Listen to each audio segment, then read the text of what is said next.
Classic Dr. Morgus the Magnificent from New Orleans television, and we've got the reruns here on Ocean 7 every weekend, every Saturday night at 10:30. I think it's just a fabulous thing because he was such a classic, and he's such a legend in New Orleans, and New Orleans television sort of permeated the Gulf Coast area. All of this area was sort of under the umbrella of New Orleans, cultural umbrella, I guess you could say. And in some areas, you could actually get Channel 6 in New Orleans and Channel 4 in New Orleans. So anyway, that's Dr. Morgus. A lot of folks remember and love Dr. Morgus.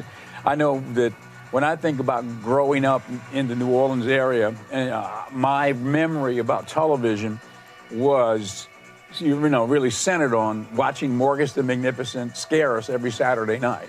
And it also was an introduction to the film world because they had the original Universal horror film library. After the big explosion of the success of Universal Studios, right? Dracula, Frankenstein, Creature from the Black Lagoon, The Wolfman, and then a whole series of other versions of those films, which went from, I think, the first film, Dracula, was, 1931, and it went all the way through the 60s.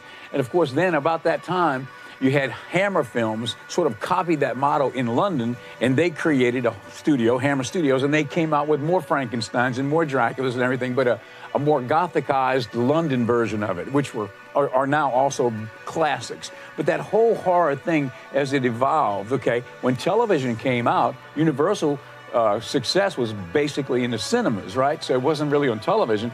But then they created a library for television stations to rerun those films, and they started that right around the time that Dr. Morgus was doing those original shows in the later 60s and through the 70s, or maybe the early mid-60s through the 70s. And so Dr. Morgus is the one who introduced us to all those classics like Dracula, Frankenstein.